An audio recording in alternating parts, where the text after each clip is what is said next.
नमस्कार दोस्तों, आप सभी का स्वागत है डॉक्टर मेहता क्लासेस के यूट्यूब चैनल पर। और जैसा कि आपको पता है कि साइंस के लाइव सेशन हम चला रहे हैं, जिसमें बायो की क्लासेस में मेरे द्वारा ली जा रही है। और आज का जो सेशन होने वाला है वो है इकोसिस्टम के बारे में, ना पारिस्थितिकी तंत्र के बारे में हम अच्छे क्वेश्चन देखने वाले हैं।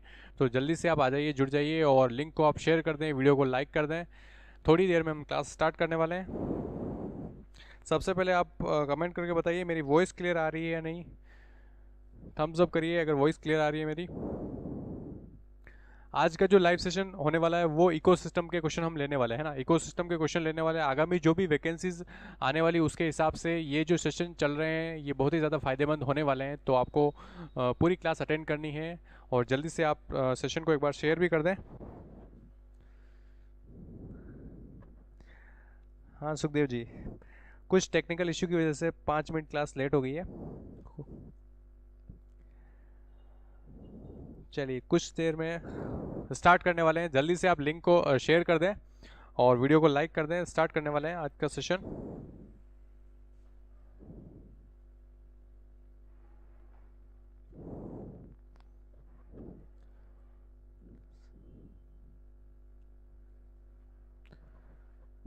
चलिए वॉइस मेरी क्लियर है, शुरू करते हैं। फर्स्ट क्वेश्चन देखते हैं आज के लाइव सेशन का। चलिए आपको बताना है, in ecosystem lithosphere is concern with, है ना। इकोसिस्टम में जो लिथोस्फीयर जो होता है वो किससे संबंधित होता है? गैसों से संबंधित होता है, मिनरल से संबंधित होता है, वाटर से संबंधित होता है, या फिर all of the above. First question आज के लाइव सेशन का आप देख रहे हैं, इसमें आपको बताना है लिथोस्फीयर जो होता है उसका संबंध किससे होता है? गैस से होता है, या मिनरल से होता है, वाटर से होता है, या ऑल ऑफ द अबव? जल्दी से कमेंट करके बताइए। फर्स्ट क्वेश्चन देख रहे हैं आप।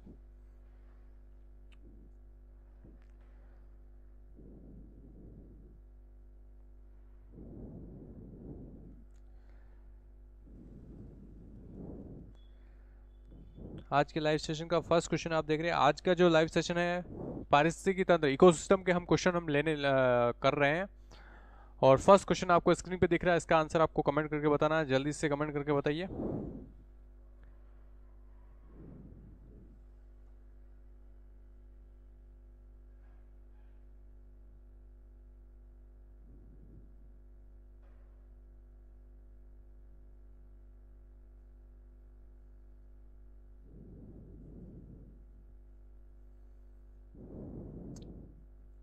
फर्स्ट कमेंट तबस्सुम का आ गया है, डी बता रहे हैं वो।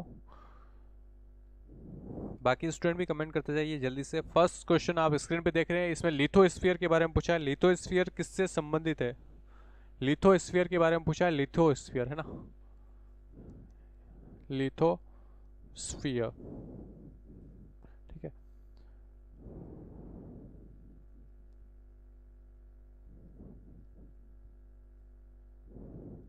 जल्दी से आपको कमेंट करते जाना है, बताइए जल्दी से। ओके सुखदेव, मेरी वॉइस क्लियर है। चलिए देखते हैं इसका आंसर क्या होगा। देखिए एटमॉस्फेयर में अलग अलग स्फीयर होते हैं। इस एटमो जो अपना अर्थ होता है उसको अलग अलग स्फीयर, यानी कि जो अलग अलग सेक्शन में डिवाइड किया होता है। ठीक है, तो जो पानी वाला सेक्शन होता है उसको बोलते हैं हाइड्रोस्फीयर, है ना, इसमें वाटर आएगा। ठीक है, फिर देखिए एटमॉस्फेयर, इसमें एयर वाला पोर्शन आएगा। और लिथोस्फीयर, इसमें लैंड वाला पोर्शन आएगा, है ना। तो लैंड में क्या आएगी? रॉक्स आ जाएगी, है ना, रॉक, हिल। ठीक है, ये सारा बड़े बड़ा ये जो स्ट्रॉन्ग जो सॉलिड पोर्शन है ये लैंड में आएगा। ठीक है, और मिनरल्स क्या है? मिनरल्स भी तो सॉलिड ही है। ठीक है, तो मिनरल्स भी इसी में होते हैं। ठीक है, तो मिनरल किसका पार्ट हो जाएगा? लिथोस्फीयर का। ठीक है, तो इसलिए इसका आंसर क्या होगा? बी इसका राइट आंसर हो जाएगा। ठीक है, बी इसका राइट आंसर हो जाएगा। ठीक है, लिथोस्फीयर जो होता है किससे संबंधित है? मिनरल से। ठीक है, चलिए आगे बढ़ते हैं। सेकंड क्वेश्चन आज के लाइव सेशन का आप देख रहे हैं, विच of the following is producer of plant kingdom, है ना, पादप जगत का उत्पादक कौन है? ठीक है, आपको बताना है, मेलिया, नीम, फिकस, अंजीर, जिजीफस, या ऑल ऑफ द अबोव, है ना। चार ऑप्शन दे रखे हैं, आपको बताना है पादप जगत का उत्पादक, प्रोड्यूसर का नाम बताना है। प्लांट जो है प्लांट किंगडम में प्रोड्यूसर कौन है? ठीक है, इसका आपको नाम बताना। बताइए जल्दी से। सेकंड क्वेश्चन देख रहे हैं आज के लाइव सेशन का आप।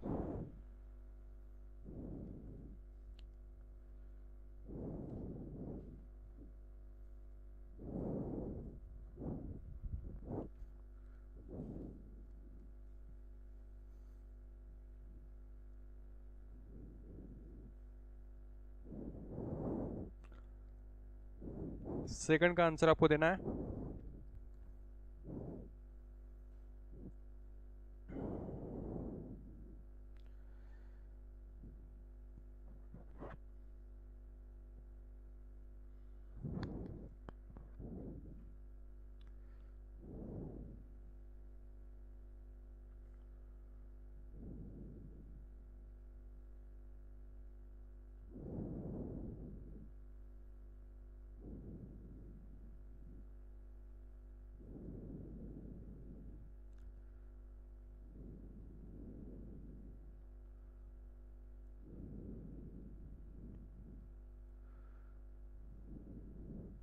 जल्दी से आप कमेंट करते जाइए।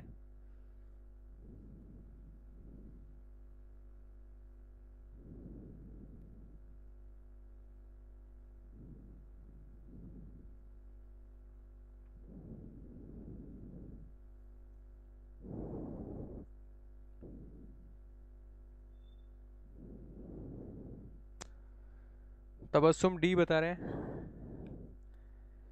बाकी स्टूडेंट भी कमेंट करते जाइए जल्दी से।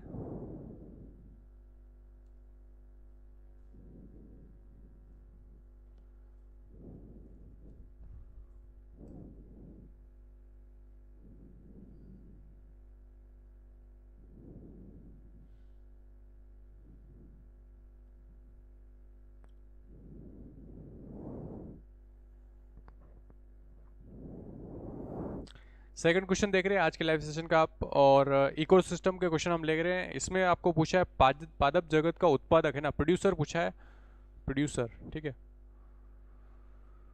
प्रोड्यूसर देखिए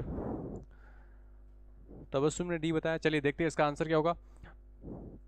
देखिए इकोसिस्टम में क्या होता है कि एनर्जी का रोल होता है ना, सब कुछ एनर्जी पे डिपेंड होता है। तो सन अल्टीमेट जो एनर्जी का जो सोर्स होता है वो क्या होता है, सन होता है। ठीक है, सन से एनर्जी ली जाती है और फिर उसकी एनर्जी को चेंज किया जाता है ना। तो प्लांट और ग्रीन एल्गी जो होते हैं, ग्रीन एल्गी जो होते हैं, ठीक है, प्लांट और ग्रीन एल्गी क्या करते हैं, सनलाइट को लेते हैं, उसको फूड में कन्वर्ट कर लेते हैं, तो इनके लिए भी फूड हो जाता है। और दूसरे जो इन पे डिपेंड है, यानी कि जो हर्बीवोर है ना, वो इस पे डिपेंड रहते हैं, तो वो इनको खाते हैं, तो वो इनसे एनर्जी लेंगे, फिर कार्निवोर इनको खाएंगे, तो ऐसे पूरा एनर्जी का साइकिल चलता रहता है। ठीक है, तो देखिए तीन ऑप्शन में तो आपको प्लांट के नाम दे रखे हैं, तीनों तीनों प्लांट है, तीनों प्लांटों में फोटोसिंथेसिस की प्रोसेस होगी और ये एनर्जी प्रोड्यूस करेंगे।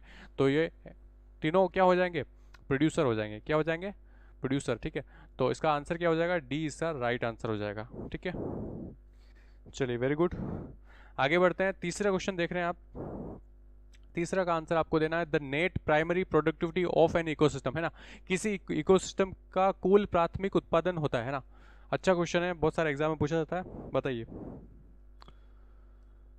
किसी इकोसिस्टम का कुल प्राथमिक जो उत्पादन जो होता है वो क्या होगा, है ना। Total weight of green plant minus respiratory losses, या B option total weight of green plant plus respiratory losses, या रेस्पिरेटरी लॉसेस अलोन, या नन ऑफ द अबव। बताइए, थर्ड का आंसर आपको देना है।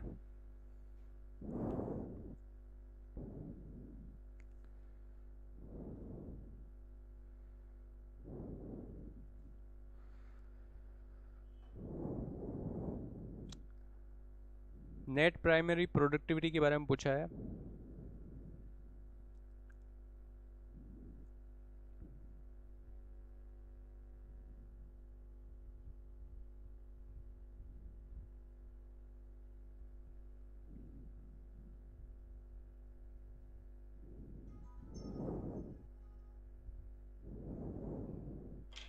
तबस्सुम ए बता रहे हैं।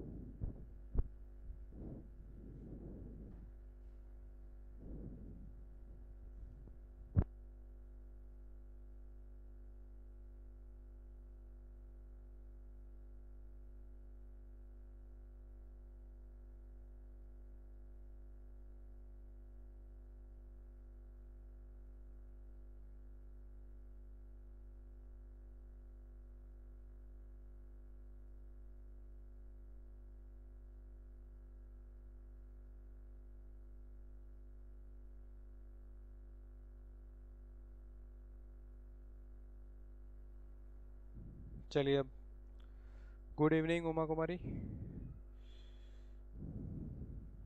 थर्ड क्वेश्चन देख रहे हैं, तीसरे का आंसर आपको देना है इकोसिस्टम का कुल प्राथमिक उत्पादन पूछा है ना। टोटल वेट, फर्स्ट ऑप्शन देखिए, total weight of green plant minus respiratory losses, या total weight of green plant plus respiratory losses, या रेस्पिरेटरी लॉसेस अलोन, या नन ऑफ द अबव। बताइए। थर्ड क्वेश्चन देख रहे हैं आज के लाइव सेशन का, आपको बताना है नेट प्राइमरी प्रोडक्टिविटी क्या होगी।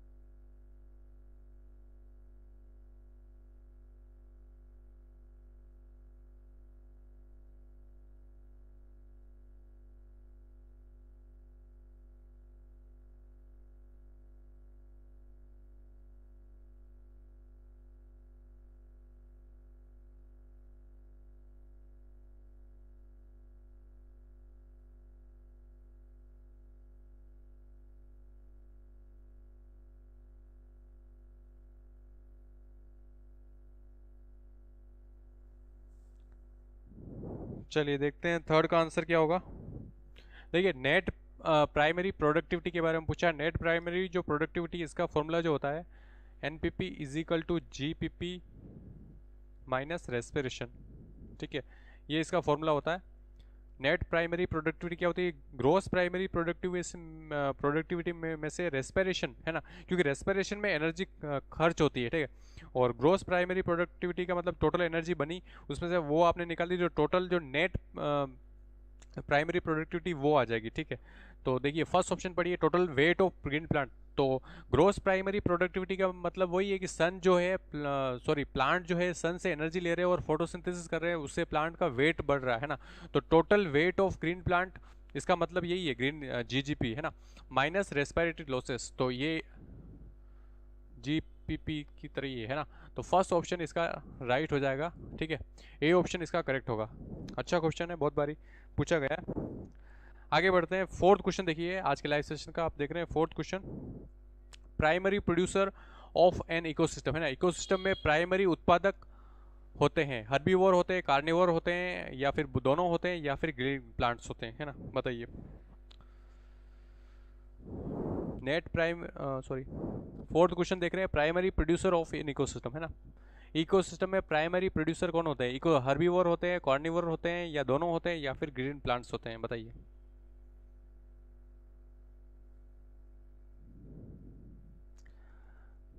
नहीं, कल मैं छुट्टी पे था एक्चुअल, कुछ इमरजेंसी थी, इस वजह से कल वाली जो क्लास थी वो नहीं हो पाई थी। कुछ इमरजेंसी कारण की वजह से कल वाली क्लास नहीं हो पाई थी, है ना। तो आज से वापस से अपन कंटिन्यू कर रहे हैं। चलिए, उमा कुमारी डी बता रहे हैं।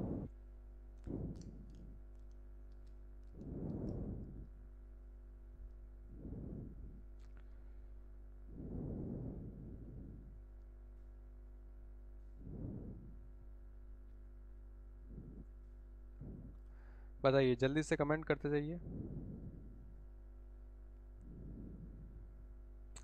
प्राइमरी प्रोड्यूसर के बारे में पूछा है, इकोसिस्टम है ना, हर्बीवोर, कार्निवोर, ग्रीन प्लांट्स, या दोनों।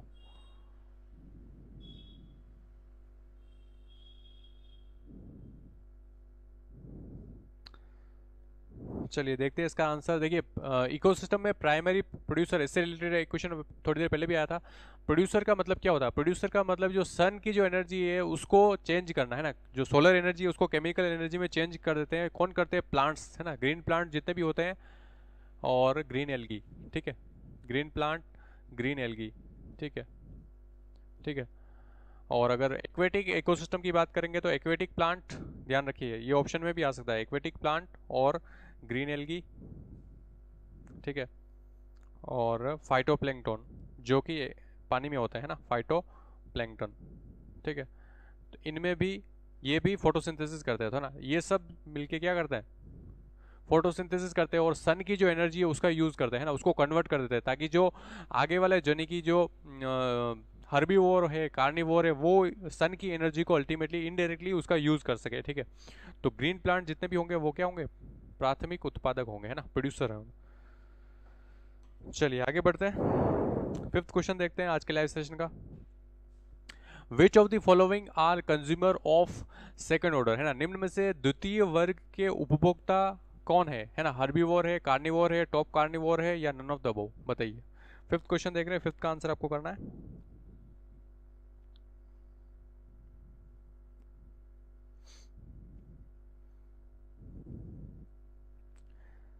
फिफ्थ क्वेश्चन पे आ गए हैं हम आज के लाइव सेशन में। इकोसिस्टम के क्वेश्चन कर रहे हैं और इसमें से आपको बताना है कि निम्न में से द्वितीय वर्ग, है ना, अलग अलग ट्रॉफिक लेवल होते हैं, इसमें द्वितीय वर्ग के उपभोक्ता कौन है ना, हर्बीवोर है, कार्निवोर है, टॉप कार्निवोर है, या नन ऑफ द अबव, चलिए बताइए।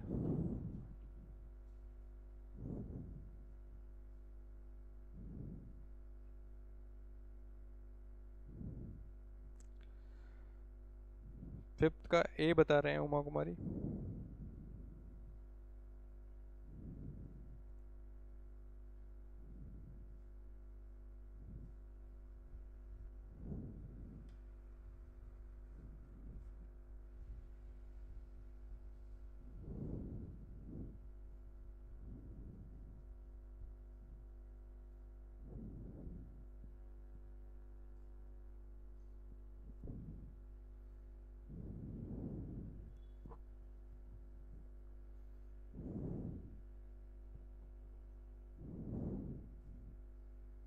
बताइए, जल्दी से कमेंट करते जाइए।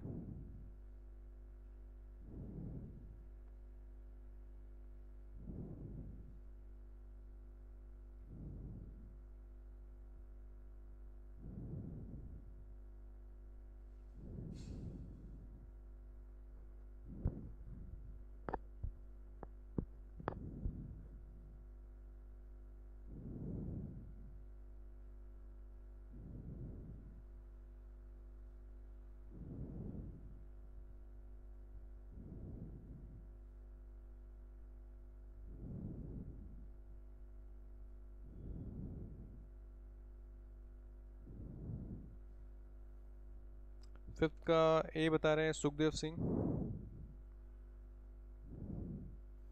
चलिए देखते हैं इसका आंसर क्या होगा। देखिए पूछा है निम्न में से द्वितीय वर्ग के उपभोक्ता कौन है ना, कंज्यूमर्स की बात कर रहे हैं। सबसे पहले देखिए थोड़ा सा मैं डिस्क्राइब कर दूं। सनलाइट है, ठीक है, प्लांट, ग्रीन प्लांट जो आ जाएंगे, ठीक है, ये अपने ग्रीन प्लांट है, ये क्या कर रहे हैं, सन की एनर्जी को यूज़ करते हैं, यानी कि ये क्या हो गए, प्रोड्यूसर हो गए, ठीक है। अब इनको जो खाएंगे, मान ले एक एग्जांपल ले लेते हैं, रेबिट ले लेते हैं, ठीक है, रेबिट प्लांट को खा रहा है तो ये क्या हो गया, प्राइमरी कंज्यूमर, प्रथम प्राथमिक उपभोक्ता, है ना, ठीक है। यहाँ तक ये बात समझ में आ रही। अब मान लो रेबिट को, अब जैसे लोयन खाता है ना, तो लोयन क्या हो गया, सेकेंडरी कंज्यूमर, सेकेंडरी कंज्यूमर, है ना। प्राइमरी कंज्यूमर तो कौन हो गया, रेबिट हो गया, ठीक है। यानी कि रेबिट कैसा होता है, शाकाहारी होता है, तो हर्बीवोर जो आएंगे वो प्राइमरी कंज्यूमर में आएंगे, ठीक है। और सेकेंडरी कंज्यूमर में पूछा है तो क्या आएगा, कार्निवोर, यानी शेर कैसा होता है, कार्निवोर होता है, मांसाहारी होता है ना, तो बी ऑप्शन इसका राइट हो जाएगा, ठीक है। तो इसमें बी ऑप्शन राइट होगा। चलिए आगे बढ़ते हैं, कोई बात नहीं। देखिए सिक्स क्वेश्चन देख रहे हैं आज के लाइव सेशन का आप।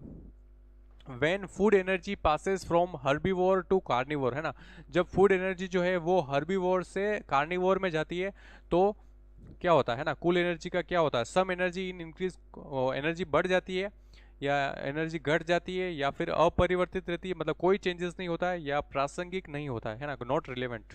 बताइए, जब भोजन ऊर्जा जो होती है शाकाहारी से,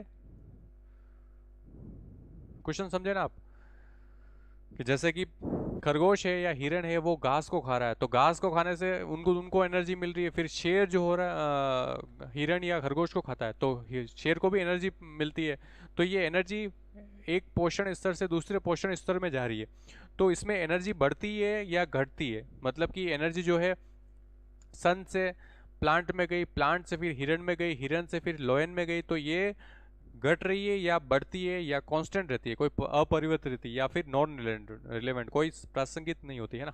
चलिए बताइए, सिक्स का आंसर आपको देना है, अच्छा क्वेश्चन है।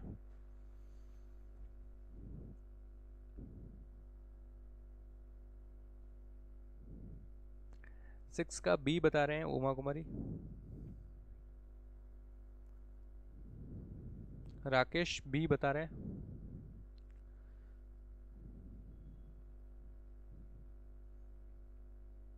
सुखदेव सिंह बोल रहे घटती है।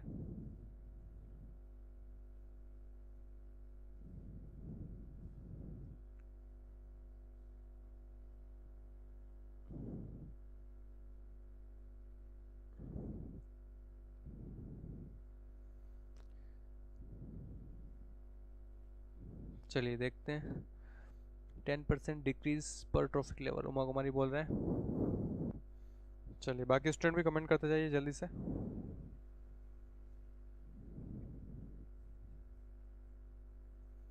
चलिए देखते हैं इसमें क्या होता है। देखिए एक रूल होता है 10% रूल, है ना, दक्षांश का रूल, हिंदी में बोलते हैं अपने दक्षांश का नियम। आपने अगर सुना नहीं सुना हो तो बता दूं मैं, दक्षांश का नियम, है ना। 10% रूल होता है, 10% एनर्जी रूल होता है, ठीक है। इसमें क्या होता है, इसमें ये बोला गया है कि जब भी इकोसिस्टम में जो पोषण स्तर होते हैं, जैसे प्राथमिक, है ना, सेकेंडरी, प्राइमरी, सेकेंडरी, टर्शरी, ऐसे लेवल होते हैं, जो जैसे जैसे वो लेवल में आगे जाएगी एनर्जी, तो उसमें 10% एनर्जी ही आगे जाएगी, 90% एनर्जी का लॉस हो जाता है। कैसे? जैसे सन है, सन से मान लो 1000 जूल, है ना, एनर्जी को जूल में देखते हैं, 1000 जूल एनर्जी आई प्लांट के पास, ठीक है। इसके पास 1000 जूल आ गई, फिर प्लांट को किसने खाया? रेबिट ने खाया, ठीक है। तो रेबिट ने खाया तो रेबिट के पास कितनी जाएगी? 1000 का 10% ही जाएगी, यानी कि 100 ही जाएगी, ठीक है। और 900 जो है वो लॉस हो जाएगी, ठीक है। ये 100 गई, फिर रेबिट को किसने खाया? लोयन ने खाया, ठीक है। तो वापस से 10% जाएगी, 10 जाएगी और 90 का लॉस हो जाएगा। तो ऐसे ये आगे बढ़ती है ना। तो यानी कि सम एनर्जी इज डिक्रीज, है ना, बी ऑप्शन इसका राइट हो जाएगा, ठीक है। चलिए इसको बोलते हैं दक्षांश का नियम। बिल्कुल सही बताया उमा कुमारी ने। चलिए आगे बढ़ते हैं। 7th क्वेश्चन पे आ गए हम। What is studied under the microcosm, है ना। अच्छा क्वेश्चन है, माइक्रोकॉस्म के अंदर किसका अध्ययन करते हैं हम, है ना। माइक्रोकॉस्म जो वर्ड है, ठीक है, इसमें किसका अध्ययन हम करते हैं? इकोसिस्टम का, लिविंग्स का, नॉन लिविंग्स का, या नन ऑफ द अबव? बताइए। माइक्रोकॉस्म के अंदर किसकी स्टडी करी जाती है? 7th क्वेश्चन देख रहे हैं आज के लाइव सेशन का, आपको आंसर करना है।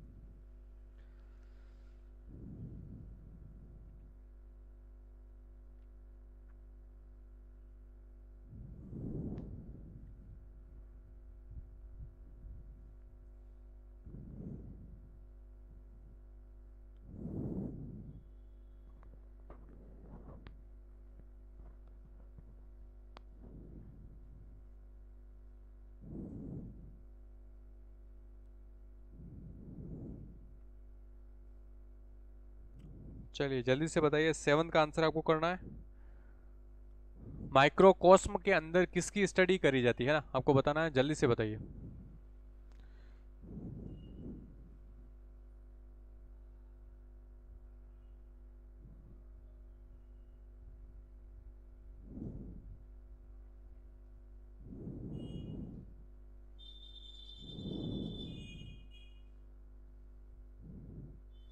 राकेश ए बता रहे हैं, इकोसिस्टम बोल रहे हैं।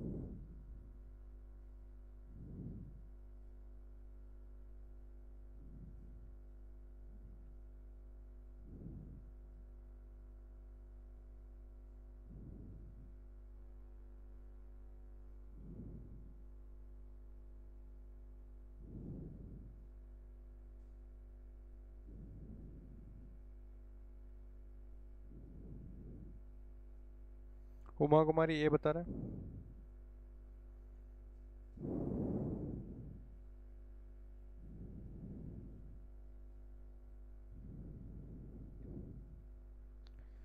चलिए देखते हैं इसका राइट आंसर क्या होगा। देखिए माइक्रोकॉस्म, है ना, माइक्रोकॉस्म क्या है? इन्वायरमेंट की, इकोसिस्टम की स्टडी करी जाती है, बट उसको छोटा कर दिया है ना। माइक्रो का मतलब छोटा, कॉस्ट मतलब एनवायरमेंट या इकोसिस्टम, है ना। तो ए आंसर इसका राइट हो जाएगा, ठीक है, बिल्कुल सही बताया आपने। चलिए वेरी गुड, आगे बढ़ते हैं।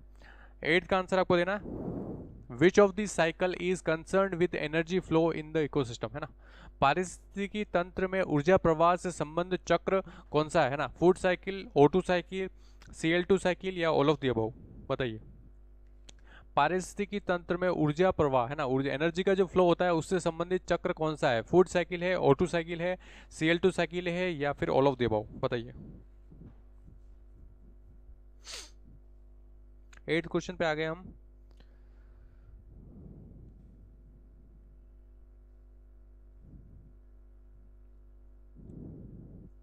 आपको बताना है कौन सा साइकिल जो है वो एनर्जी फ्लो से संबंधित है ना। फूड साइकिल, ऑक्सीजन वाला साइकिल, Cl2 यानी क्लोरीन वाला साइकिल, या फिर ऑल ऑफ द अबव, सारे साइकिल। फर्स्ट कमेंट आ गया राकेश का, ए बता रहे वो फूड साइकिल।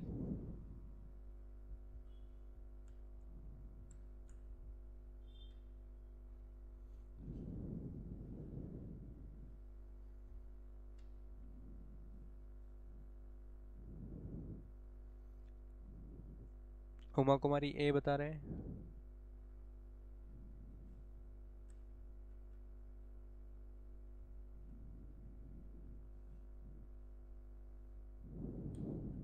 चलिए बाकी स्टूडेंट भी कमेंट करते जाइए जल्दी से।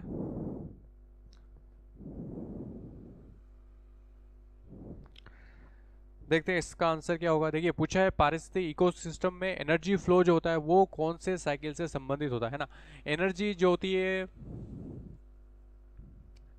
ठीक है, जो भी जो ऑर्गेनिज्म है वो फूड या तो बनाएगा या फिर कहीं से खाएगा। जैसे कि जो ऑटोट्रोफ है यानी कि जो ग्रीन प्लांट एल्गी है वगैरह है वो तो खुद का भोजन खुद ही बनाते हैं, फोटोसिंथेसिस की प्रोसेस होती है तो खुद का फूड खुद बनाते हैं, इसलिए उनको ऑटोट्रोफ बोलते हैं। बट जो हिट्रोट्रोफ है एनिमल्स जो है वो क्या करते हैं, वो प्लांट पे डिपेंड रहते हैं ना।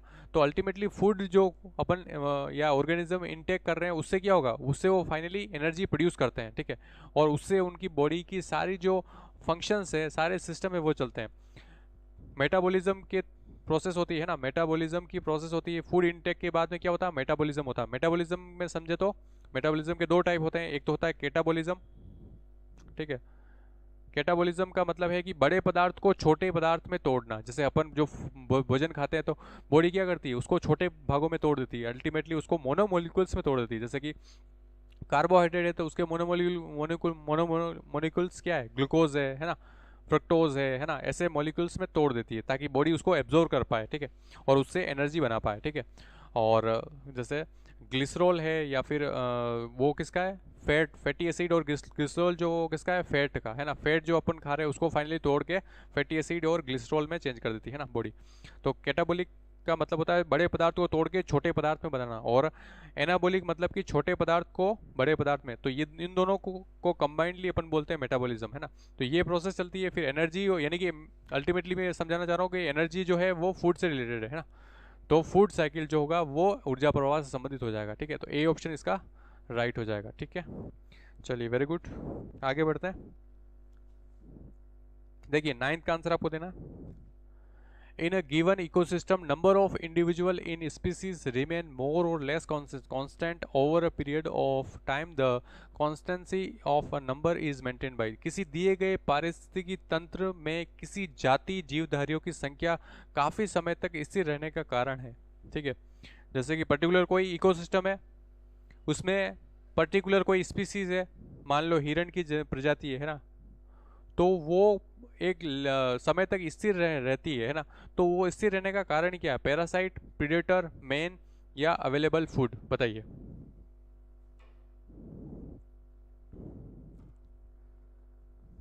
नाइन का आंसर आपको करना है।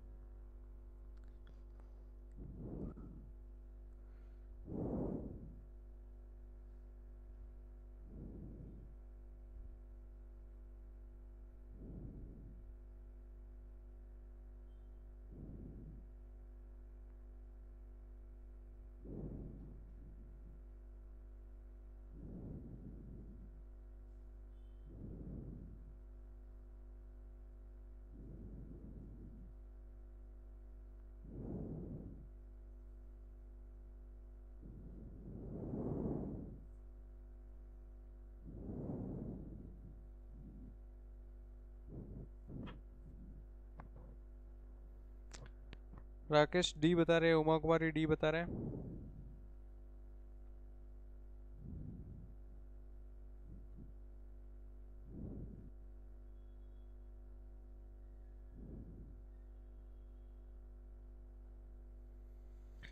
नाइन का आंसर आपको बताना है। किसी दिए गए पारिस्थितिक तंत्र में किसी जाति जीवधारियों की संख्या काफी समय तक स्थिर रहने का है, कांस्टेंट रहती है, मतलब उनकी एक पर्टिकुलर कोई एरिया है, कोई इकोसिस्टम है, उसमें क्या है, एक जीव की स्पीसीज अपन ने ले ली है और वो लंबे समय तक स्थिर रहती है। मान लो उनकी संख्या जो है कांस्टेंट चल रही है ना, तो उसको स्थिर रहने का कारण ही क्या है? ठीक है, बताइए। पैरासाइट, प्रीडेटर, मैन या अवेलेबल फूड?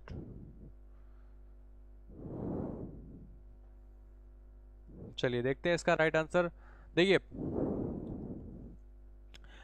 जो फूड होता है वो बहुत ही important factor, important role play करता है इकोसिस्टम में। इकोसिस्टम में क्या होता है कि जो फूड की एक ग्रोथ का आपने ग्राफ देखा होगा, है ना, ये वाला ग्राफ हो रहा है, सिग्मोइड कर्व वाला देखा होगा, ठीक है। तो किसी भी जीव की वृद्धि होती है धीरे धीरे, फिर एक टाइम आता है एकदम से एक्सपोनेंशियल ग्रोथ होती है, लेकिन उसके बाद में वो स्थिर हो जाता है, ये ग्राफ इधर मुड़ जाता है, ठीक है। तो ये ग्राफ एकदम ऊपर भी जा सकता है, बट ये ग्राफ स्थिर हो जाता है। स्थिर इसलिए हो जाता है, इसका प्राइमरी जो फैक्टर की बात करें तो वो होता है अवेलेबल फूड, क्योंकि एनवायरनमेंट में या इकोसिस्टम में जो फूड की जो अवेलेबिलिटी है वो लिमिटेड है, रिसोर्सेस जो है लिमिट मात्रा में ही अवेलेबल है, ठीक है। तो उसकी वजह से क्या होता है, जो जीव है, जो प्रजाति है, जो स्पीसीज है, वो एक लिमिटेड ग्रोथ ही कर पाती है, उसके बाद उसकी ग्रोथ जो होती है लिमिटेड हो जाती है। तो इसमें डी इसका हो जाएगा, है ना। हालांकि प्रीडेटर का भी रोल होता है, लेकिन प्राइमरी अगर मुख्य रूप से पूछे तो अवेलेबल फूड ही होगा सबसे प्राइम, है ना। उसके बाद ये प्रीडेटर वगैरह उनके रोल आ जाएगा, ठीक है। चलिए, सुशीला ने भी डी बताया, बिल्कुल सही जवाब है सुशीला। आगे बढ़ते हैं, 10th क्वेश्चन देखते हैं। 10th का आंसर आपको करना है, बताइए। Which one statement is correct, है ना, कौन सा स्टेटमेंट, यहाँ पे स्टेटमेंट दे रखे हैं 4, इसमें से कौन सा राइट है ना, करेक्ट वाला आपको चूज करना है। देखिए, राइट वाला आपको चूज करना है। फर्स्ट पढ़िए, पहले स्टेटमेंट पढ़िए। मानव निर्मित पारिस्थितिक तंत्र के संबंध में निम्न में से कौन सा वक्तव्य सर्वाधिक उपयुक्त है ना। मानव निर्मित जो मतलब आर्टिफिशियली अपन जो इकोसिस्टम डेवलप करते हैं उसके रिगार्डिंग में पूछा है, ठीक है। पहला है, ये अत्यधिक प्रभावशाली होते हैं, या फिर भिन्नता की दृष्टि से ये अत्यधिक तुच्छ होते हैं, ठीक है, पुअर होते हैं, मतलब इतनी अच्छी क्वालिटी के नहीं होते हैं। फिर सी देखिए, सूखा, बाढ़, रोगों की इनमें अधिक संभावना होती है, या फिर डी उपयुक्त सभी? बताइए। अच्छा क्वेश्चन है, इस टाइप इकोसिस्टम या इकोलॉजी से ऐसे स्टेटमेंट वाले क्वेश्चन आएंगे, है ना, यही ट्रेंड है, तो आपको ऐसे क्वेश्चन तो करना ही है। बताइए।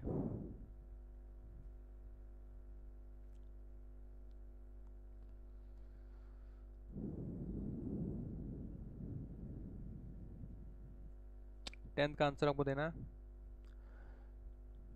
राकेश बी बता रहे हैं।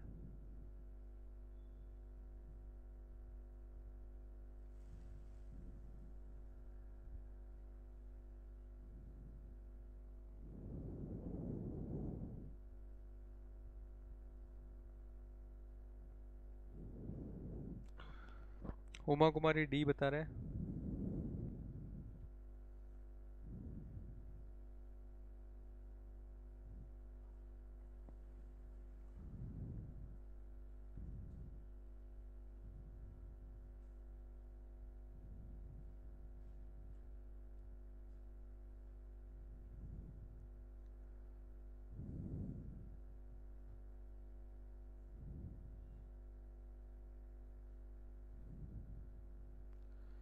चलिए, जल्दी जल्दी कमेंट करते जाइए, आपको बताना है। देखिए, आर्टिफिशियल जो इकोसिस्टम बनाते हैं उसमें क्या, उस हिसाब से कौन सा स्टेटमेंट जो है करेक्ट होगा। चलिए देखते हैं इसका आंसर। आर्टिफिशियल मानव निर्मित पारिस्थितिकी तंत्र, है ना, मानव निर्मित पारिस्थितिकी तंत्र का एग्जांपल, बहुत सारे एग्जांपल हो सकते हैं, जैसे कि अपन जैसे अभ्यारण्य वगैरह बनाते हैं वो हो सकता है, या फिर अगर फिश का एक्वेरियम भी, छोटा सा एग्जांपल मैं लेके बताता हूँ। फिश एक्वेरियम जो अपन घरों में रखते हैं ना, वो भी तो एक आर्टिफिशियल इकोसिस्टम ही है ना। उसका एग्जांपल ले लेते हैं ना, अच्छा समझ में आएगा आपको। तो दे आर हाईली एफिशिएंट, ये अत्यधिक प्रभावशाली होते हैं। प्रभावशाली तो होते ही है, क्योंकि जो एक्वेरियम आपके आपने बनाया है या इकोसिस्टम आपने डेवलप किया है ना, जू में आप जंतु रख रहे हो या फिर वहाँ पे एक्वेरियम में रख रहे हो, तो आपका पूरा कंट्रोल है, तो पूरा इफेक्टिव होगा, उसमें से आप उनको कंट्रोल कर सकते हो, है ना, कि मतलब कि कोई डिजीज तो नहीं हो रही है ना, सारी चीज़ें आपके हाथ में होगी, है ना। तो पहला ये वाला तो सही लग रहा है, ठीक है। फिर देखिए, they are poor in diversity, लेकिन डाइवर्सिटी उतनी नहीं, नेचुरल नेचर में जितनी डाइवर्सिटी होती है उतनी डाइवर्सिटी वहाँ आप जो बनाओगे उसमें नहीं होगी हमेशा, है ना। तो ये वाला भी सही है, ठीक है। सी वाला देखिए, सूखा, बाढ़ तथा रोगों की इनमें अधिक संभावना होगी, ये बात भी सही है, क्योंकि जो एक नेचर से जो डेवलप जो जीव होते हैं उनमें सर्वाइवल की कैपेसिटी ज़्यादा होती है, उनमें जो नेचुरल जो कैलेमिटीज़ जो होती है ना, उनसे लड़ने की क्षमता भी ज़्यादा होती है, तो वो वल्नरेबल इतने नहीं होते हैं ना। तो ये